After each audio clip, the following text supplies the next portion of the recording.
Hello, 17. What's up, guys? We're back here with episode 17 of That Time I Got Reincarnated as a Slime. Yes, we are. Rimuru back with the crew. The town is flourishing. The town is flourishing. We got potions up the wazoo, looking to expand the economic relationship between the Dwarven Kingdom and the Jura Alliance. I'm not sure of their full name. Something like that. It's like Jura Tempest Federation. Something to that extent. Don't quote me on that. Then we got more of the antagonists that we've been following recently. We got the name drop of Laplace. We kind of know who he's working with. We got Tyr this episode. His clown friend. Clown friends, along with Footman. Hashtag Footman. Yep. And then we got Clayman, I think, is the demon. We actually got two demons in this one besides Millum. Right. Demon lords. We got Clayman and we got Carrion.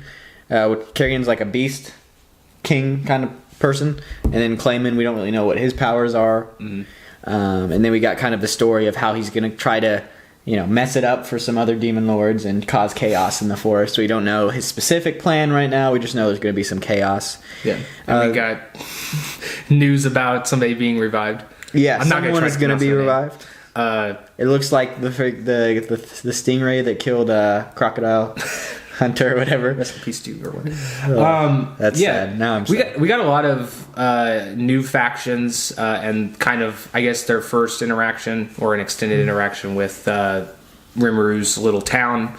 With Fuse, the one is the guild leader, and then a bunch of humans. Yeah, I don't remember what the guy with the strip of silver in his hair. I think that's name. Fuse, and then I know Yon is the other the guy that they're gonna make the champion because of their fake backstory. Yeah, because they're gonna try to do that so it makes them appear more friendly to people that hear it. They're like, oh, Rimuru just helped out, less of a threat. Hashtag, he's a friendly helper. He's not a threat to us because he's not that powerful. Yeah. And then we got a underling of Carrion coming in, trying to strut his stuff, and Millum destroys him. Millum's pretty great in this episode. That's probably my favorite parts. Yeah, she's she hasn't. Which was this the second episode that she's been introduced since she's been introduced, and she's got a lot of great moments since she's been in there. Hashtag cute outfit. Yeah, she's in a school uniform or something like that. Yeah. And then I love how you kind of see Rimuru try to not control her, but kind of rein her back. But obviously he can't really enforce that strictly because he knows that she can just wreck the whole place. So he's like, yeah, I'm going to make it to where you don't have lunch. And then she just starts beating on the guy as he's unconscious. Like, wait, stop. So it's I have to give her lunch now. So I like that little relationships they got going on there. They made sandwiches, so that means they've truly progressed. It's true. And their potions, I love, we already talked a little bit about that they've been making these potions. They finally got it to where it's on standing to the ones Rimuru can make.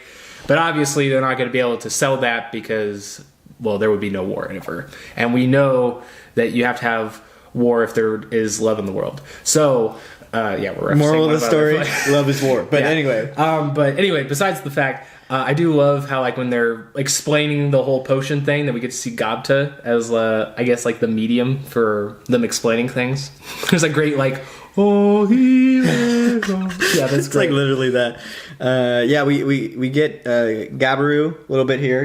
He's recovering from his injuries, and scales are a bit cracked. And he's finally not picking weeds now, so we should be proud of him. And then in addition we have Gobda, in that scene previously, he also defeats a spider, large spider or crab thing. I don't know. It looked like a spider, but when it was cooked and it looked like a crab. I don't know. Whatever.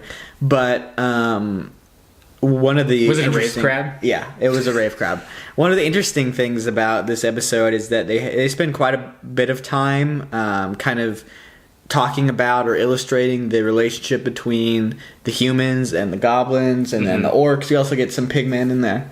Well, there's a lot of the world opening up because it's talking about the other nations and where they are in respect to the forest, and it does make it a lot more believable, at least in my opinion, of how these other nations are hearing about this so fast and stuff like that, because they are the neighboring nations of the forest, so they're relatively close.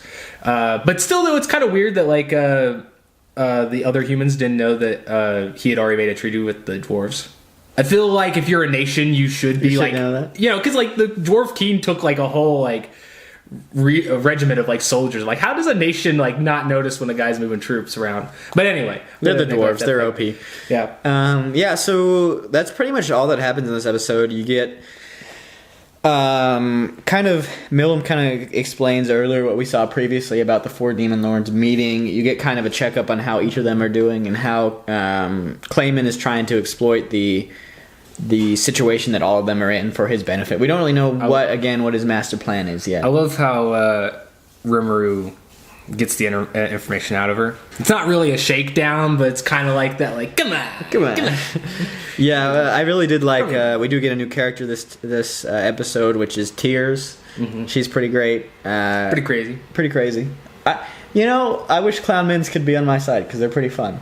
It sounds like they live a fun life. You'd always have entertainment. Exactly. So serious plotting going on, and the only thing we know about Clayman's kind of objective is that he wants the Jira Forest for himself, but we don't know exactly what is going to happen. So yeah, because we know that I guess whatever type of treaty or like federation or whatever you want to call like the Demon Lord's pact, you can tell there's already starting to break down because like the one guy was it Clayman, I guess, that sent Milliam, or was that Carry-On? Well, technically, one of those two. Yeah, one of those. Or two. One of them, sent her, and they're like, yeah, you deal with it, all by yourself. But then they already sent this other guy, Phobio.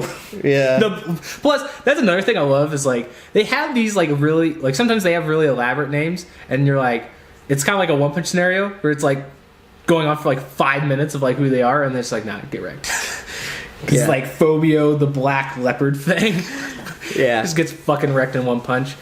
That's another thing poor Rigard, man. Yeah, he's just trying to like meet with people. And he's just trying to like talk, and just like somebody uppercuts him every time. Like, what the hell?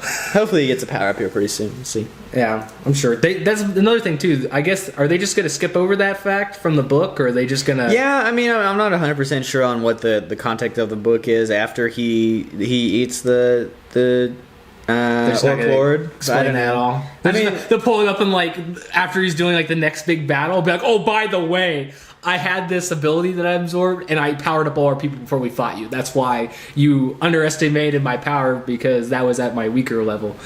I think what they'll probably just do is have him, whenever he upgrades, he has his next major upgrade, just kind of explain that stuff later. So that's fine. I mean, that's kind of the most meaningful change that's going to happen anyway. Yeah, well, and like, it doesn't really, like you said, it doesn't need to happen right now because they've already dealt with all the people, like the factions that they already had, so now they're having to bring in new ones so that we can have more story going forward. But I'm really liking the pacing. Like, we've been saying this, but I think, it just keeps getting better as it's going. It's getting, I think, a better traction than it did at like the first half. Not to say the first half wasn't bad, but I'm just liking the second half a lot more. And I just want to see my man Diablo, but we're not going to see him this season. For all your fans, after credit scene, very last episode. Yeah, maybe. I think it may. If it ends on that arc, it's going to be really sad, but we'll see. But yeah, it's progressing pretty great. We got quite a few new characters. We got the hero and his hero party. Not really the hero, but a hero or champion created by Rimuru. And where's the Treants? I just want to see more Treants. Maybe we'll see him next episode. Well, I think that's all for this one, and we'll see you guys next time, Addicts. Darkness is coming. Darkness is coming.